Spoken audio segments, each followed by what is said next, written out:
Alright. Magandang tanghali, Mavsat. Nag-lunch break na ba kayo? Dahil may breaking news tayo, mga kabsat. Ngayong tanghali mismo, mga kabsat. Ay, naku pa. Iiyak talaga, mga garapata. Sabi ko sa inyo, kapag sinabi ni Trillanes, nagkakatotoo. Diba? Binulgar ni Trillanes. Sa pagkakaalam ni Trillanes, itong biyernes ngayon, mga kabsat, may magsasampa ng plunder case kay Lustay. At hindi ito nabigo, mga kakabsat. Aray ko po. Masasaktan na naman sila, mga kakabsat. Awan man nun. May kami shout out sa inyong lahat, no? Sa mga nandyan, 20 live viewers, at siyempre kay Charger na nag-iisang nag-comment sa ating chat box. Sa mga di pa po nagko-comment dyan at nagla-like and subscribe, at ating pag-usapan, itong tambak. As in tambak, mga kakabsat. Tambak to the max level. Ay grabe. Ibang klase din itong mga religious sector na to, mga kakabsat. Ibang klase din. Malupit din, mga kakabsat. Nakita nyo kung gaano kadami? I-share natin yan. Ito. Naku po. Nakita nyo yan? Oh! Ay grabe, mga kakabsat. Ang daming ebidensya. Naspakan, Elican del Carmen. Sana di makalusot si Sara. Naku po. Shout out, Trigger Woman. Magandang tanghali po. Ito po, nakikita nyo sa screen natin yung ganyang karami. Parang si Trillanes lang, mabsat, nung kinasuan ng plunder si Bongo, tsaka si Bongo, tsaka si Pulong, di ba? Agoy. Paano ba yan? Iyakan na naman, Edwin Kabutage. Shout out, kabsat. Nakabaw. Ano yan? Napakasakit. Grabe naman tong mga to. Bakit yun naman ginanyan si Inday? Bakit ganyan? Masasaktan yung mga ka-DDS natin dyan. Hindi pwedeng ganyan. Trillanes, kasalanan mo to eh. Bakit mo binulgar? Ngayon nagkatotoo na naman ang iyong panaginip. O siya, punta na natin yung article muna. O siya, punta natin yung article bago yung mga video. Kikita nyo yung video. Punta natin yung article punta natin yung article. Wait lang. Dalawin muna natin yung article. Plunder complaint filed versus VP Sara. Eto na, mga kabsat. Naspakan. Ayan na. Naku po, plunder case complaint filed versus VP Sara Duterte over confidential fund. December 12 today. 12:27 kanina lang, 30 minutes ago. Naku po, over Sara Duterte over confidential funds mess. Oh no. Apart from plunder, Duterte also faced complaint to alleged graft, malversation, and bribery. Naku po. Tapos meron pa yung dating kanya, Vice President SPG niya, paktay. Wala na talaga, naspakan. Hindi na nila alam gagawin nila. Charger, Trigger Woman, Elican, Edwin, nako, handa mo aramidan dan. Talagang panic mode na sila. Wala na. Okay. Alright. Manila, Philippines, member of the civil society groups and church filed a plunder case against Vice President Sara Duterte with the Office of the Ombudsman on Friday, December 12. The group hinged their complaint on Duterte's alleged misuse of her confidential fund as Vice President. Naku po. Ano ba yan? Naku po yun. And when was Department of Education DepEd Secretary? Complaints including activist, priest, mga padre, Flavie Villanueva, Roberto Reyes, and former Finance Undersecretary Shelo Magno. Pati si Shelo Magno kasama pala. O nga, parang nakita ko yung picture ni Shelo Magno kanina. And former peace advisor Deles, among others. Apart from plunder, the complaint also hindi lang plunder, includes the following allegations against Vice President Sara Duterte and some office of the Vice President, OVP, and DepEd officials. Ito na mga kapatid, violation of Section 3 and A and E of Republic Act Number 3019 or the Anti-Graft and Corruption Practices Act, malversation under Article 217 of the Revised Penal Code, naray ko po, bribery and corruption of public official under Article 210 and 212 of the Revised Penal Code, betrayal of public trust, ito na, under Articles 11, Section 2 of the 1987 Constitution, culpable violation of the 1987 Constitution. Po. A legislative inquiry revealed that the contingent funds of the 2022 national budget were transferred for the OVP 125 billion confidential fund which Duterte's office spent in only 11 days. Rosie Matson, naspakan, ito na yung kinakatakutan nilang dagdag na kaso. Tambak-tambak ng kaso, plunder, malversation, kinasuhan din ng kinasuhan siya ni Gadon ng disbarment. Awanan, bingo na. Left and right yung mga kaso niya, mga kabsat. Naku po. Tapos yung impeachment pa, naka-archive. Paano yan? Priscilla Castro, paano yan? Shout out sa'yo, kabsat. Naku po. In June, the House of Representatives adopted the Good Governance Committee report recommending the filing of criminal, civil, and administrative complaint against Vice President. Biro mo, criminal, civil, administrative. Putragis, 3-in-1. The panel found that a total of 612.5 million confidential funds were disbursed under Duterte's leadership of both OVP and DepEd. The Ombudsman Crispin Boying Rimulya said in October that the House of Report Committee is a good guide for them in evaluating the issue of confidential funds. The issue of confidential funds was also among the grounds of the impeachment complaint against the Vice President based on the House articles of impeachment. Duterte allegedly betrayed public trust and committed graft and corruption in her misuse and malversation of her confidential fund. Duterte was impeached by the lower chamber and the trial was cut short even before it could start as a Supreme Court voided the article of impeachment against Vice President. Challenge with the plunder. Plunder is among the most difficult offenses to prosecute. It has three main elements. What are those elements? The offender is a public officer who acts by himself in a covenant with others. The offender amasses ill-gotten wealth through a combination of series of overt or criminal acts. The total amount in question is at least 50 million. Pasok sa banga talaga, mga kabsat. BMB, pasok na banga. Pasok na pasok. Wawanan. Also, the amount in question is not just about the value of money in the alleged questionable transaction, but it must be amount of the ill-gotten wealth allegedly acquired for the person enrichment. It is not as simple of alleging that Duterte had misused her funds. The complaint must prove that the Vice President allegedly amassed the amount in the question and enriched herself.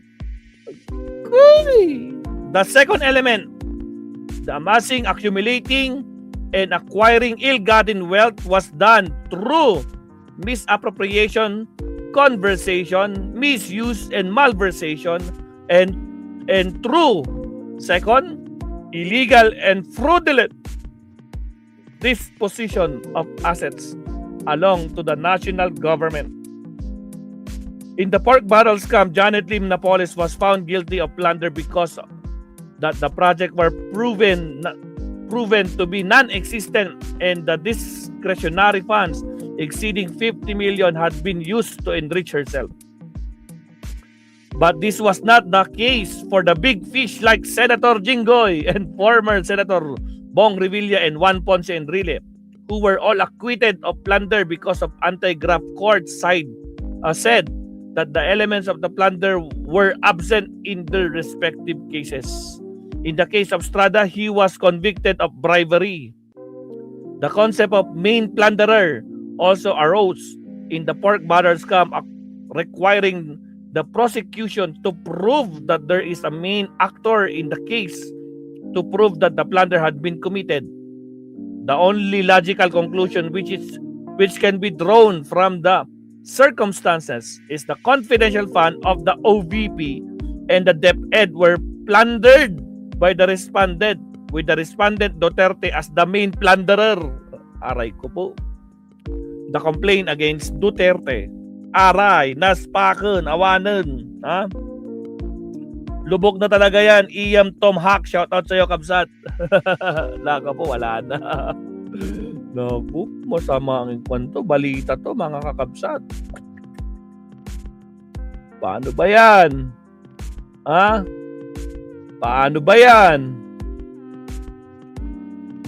Paano ba yan? Mga ka-DDS, paano nyo ipagtatanggol tong amo nyo? Ha? Pasok, mga garapata! Dalawin nga natin to. Anak ng kamote.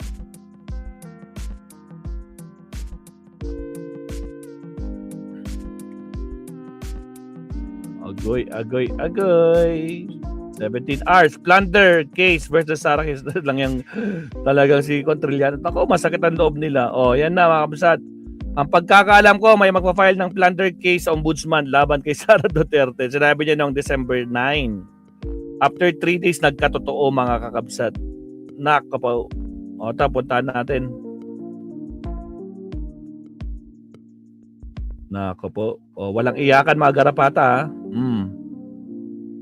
Yan na. Yan na. Breaking news. 18 minutes ago. Naghain ng ilang civil society leaders sa mga reklamong kriminal laban kay Vice President Sara Duterte at 15 na iba pa maliban kay Sara, 15 pa pala no. Kabilang sa nareklamo ang plunder, bribery, malversation at graft kaugnay nito ang umano'y maling paggamit ng 612.5 million confidential fund. Aray ko po. Ayan na si Father Flavio, si Shell Magno. Nako po, wala na. Paano ba yan? Rosimatsu, paano ba yan? Agoy, naspakan. Yan na. Tambak-tambak na, my goodness. Bombo radyo. Yan na.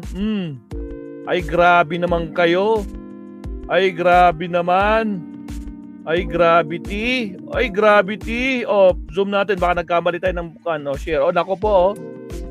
Gravity. Ang kapal, mga kakabsat. Ano to? Doctoral?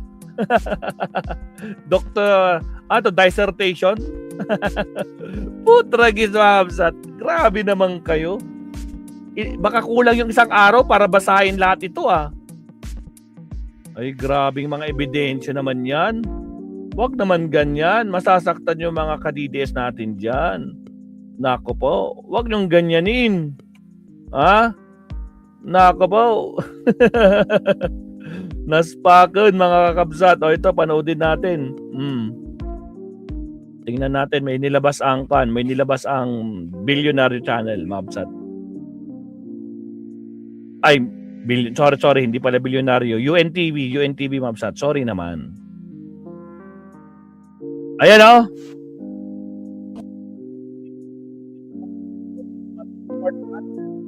Sara Duterte, December 12. Ito na yun, mga kabsat. Boom! Ay, grabe naman! Grabe naman kayo, BMP, Rosimatsu, Elicad. Ay, gravity, Ang kapal, Agoy! Ilang copy yan, oh, ang dami. Paano na yan? Baka next year, nako, sabi talaga. Wala na. Kita nyo yun, Afsat. Teaser pa lang yun. Ano pa ba dito? Baka maglabas din ng ABS-CBN. Kanina parang may nakita ko eh. Dali lang ha. Update natin.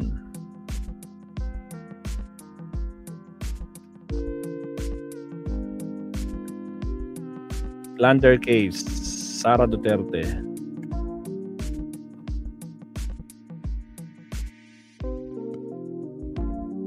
Nako, pati si Kwan, pati pala si Top 1, naka-Kwan siya, oh. Naka-live si Top 1 ngayon. Nako, press con, ito, 33 minutes. GMA News. Nako po, ito na nga.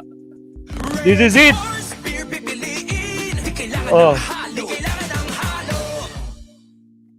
Is outright criminal and a perfect example of the betrayal of public trust.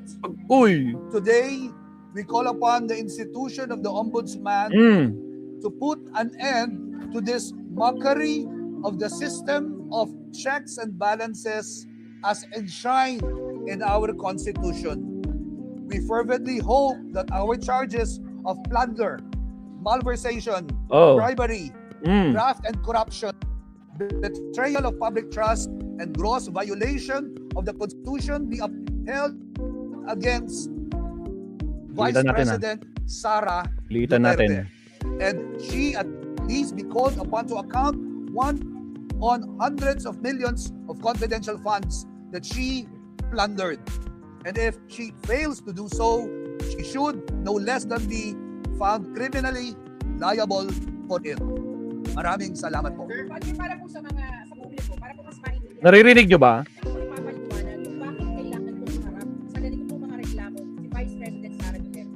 Malakas ba? Para sa ating publiko, ito ay ating ginagawa upang ipakita na ang accountability ay nangyayari at hindi kami matitinag sa pagharap o pagsusuri sapagkat ang confidential funds ay public funds. Ito ay dapat suriin kung ito'y ginamit sa tamang pamamaraan. Sir, Father, sinabi na nga po, confidential funds, it's confidential. Why do you think the public should know about confidential funds where in fact it's confidential? Confidential funds is also public funds. When there is when there is the slightest feeling and sabihin nating pagdududa na ito ay ginamit sa maling pamamaraan, then the confidence by nature is preceded by accountability.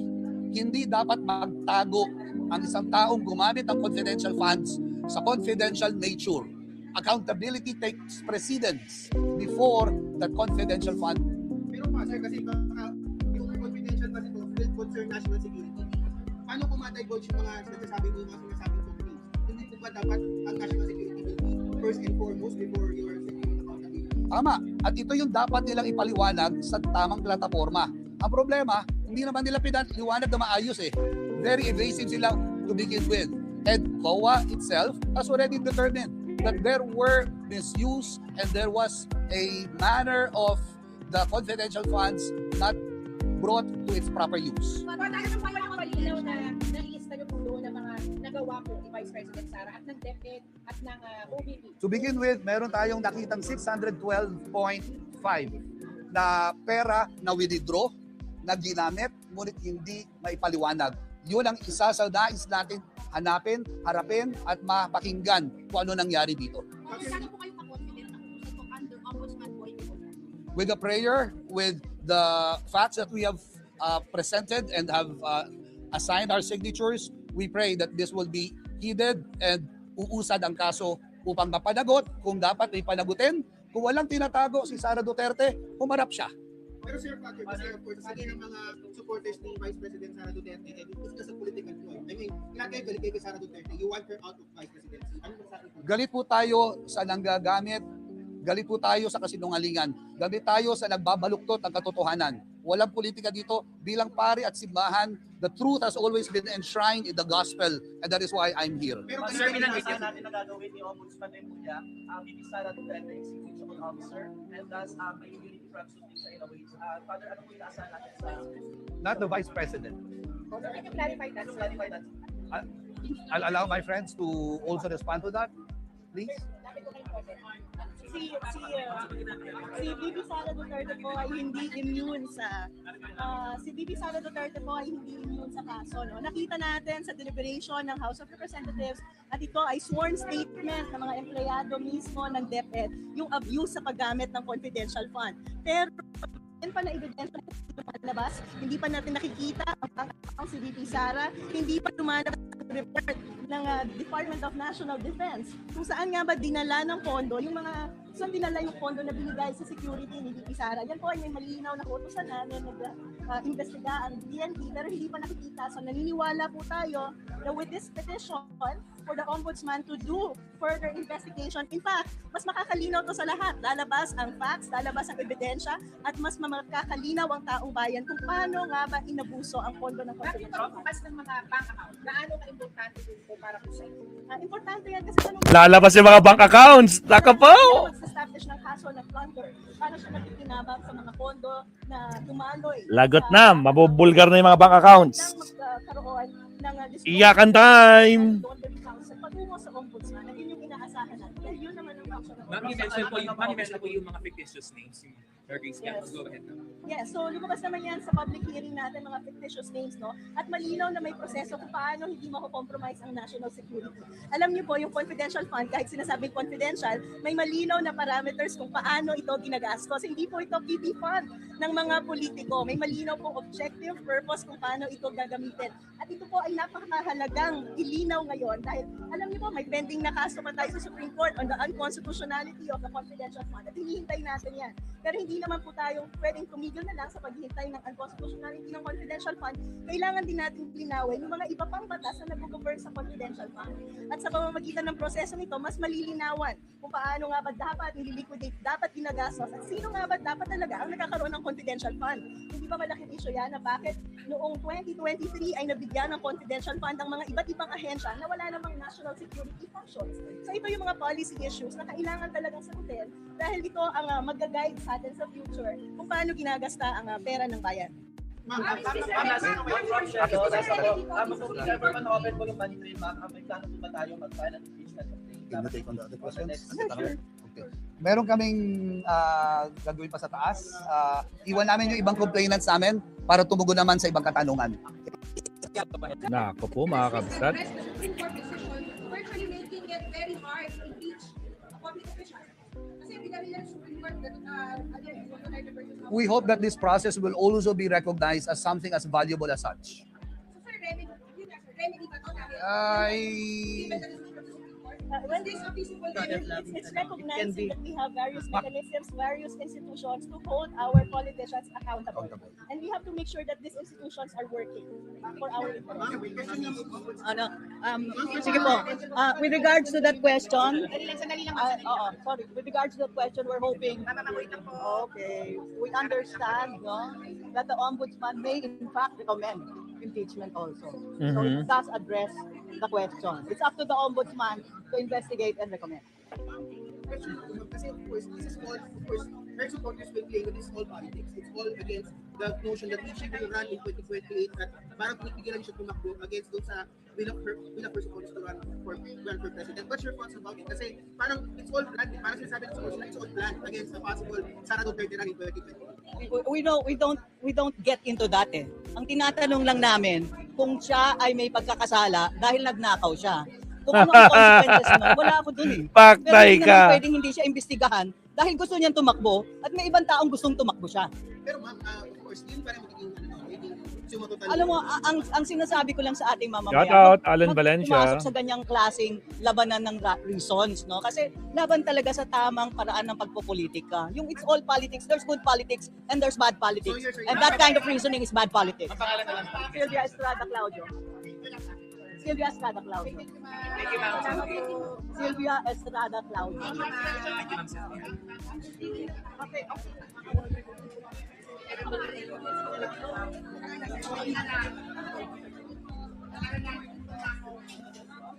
Nako po, kakabsat. Yan na lang siguro. Tanggalin na lang yung mga mic. Tanggalin na lang yung mic, yan na lang. Nanggalin niyo yung mga mic. Grabe, mga kabsat oh. Ayan oh. Ay, gravity. Paano ba yan, Lustay? Malaki na naman. Di ka na naman makakatulog nito. Di ba, Mabsat? Sigurado di na naman matutulog ang mga Lustay.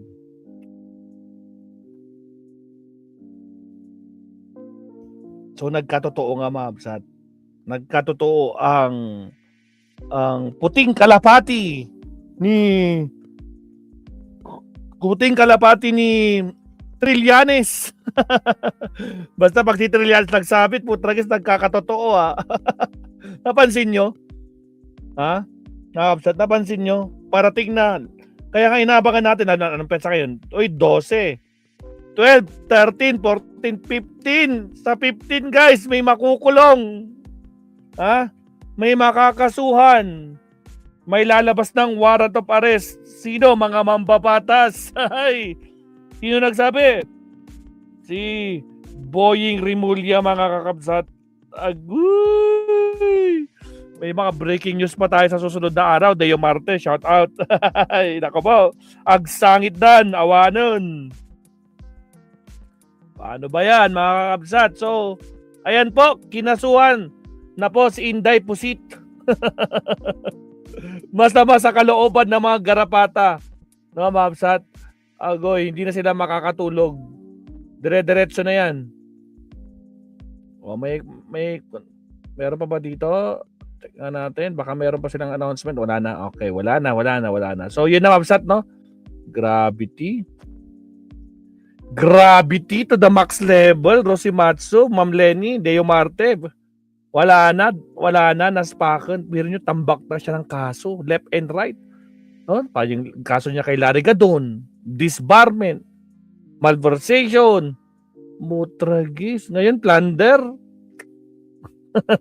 Tapos may impeachment pang pending. Wala na. Ang hirap naman ng kalagayan ni Lustay. Mabsat, hindi na siya makakatulog. Pag ganyan. Ha? Naku po. Tapos hindi lang yun. Meron pa yung kanyang ex VP SPG. Kumanta, nilaglag na naman si Sara. Ang daming sinabi doon. Mga kickbacks, no? Mga ginamit nung eleksyon 2022. Agoy! Awanan, Lustay. Nag-synchronize na lahat. Wala na.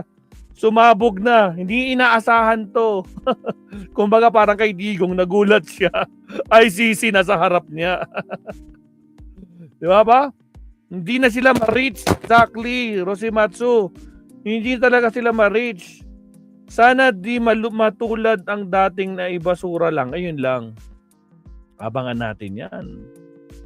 Kasi lalong mabubwisit talaga yung mga garapata yan. Dami nila sinasabi. Pati nga doon kay kay Madriaga, ang dami nilang sinasabi. Kay BPSPG, may may tama daw yung utak. Sabi ng ibang garapata. Siya. Yan lang naman ang breaking news natin, Mabsat. Mag-subtopic tayo. Deo Marte. Sir, konnichiwa po. May kalam shoutout. Alright, subtopic na tayo. So yan ang breaking news, Mabsat. Sara Lustay, kinasuhan na ng plunder case ng mga kinasuhan to ng mga church.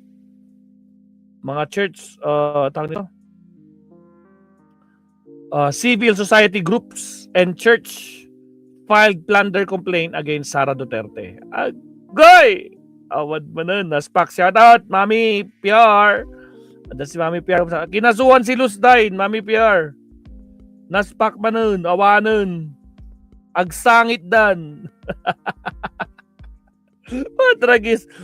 Weekend na weekend. Bukas hindi na makakatulog. Imbis na magbakasyon. Imbis na nagbabakasyon siya doon sa pinuntahan niya. No? Wala na. Hindi talaga matutulog yan. Nako po. Siya, subtopic tayo. Anak ng kamote. Magsisiiyakan na naman yung mga garapata pag ganyan eh. Alright, pasok.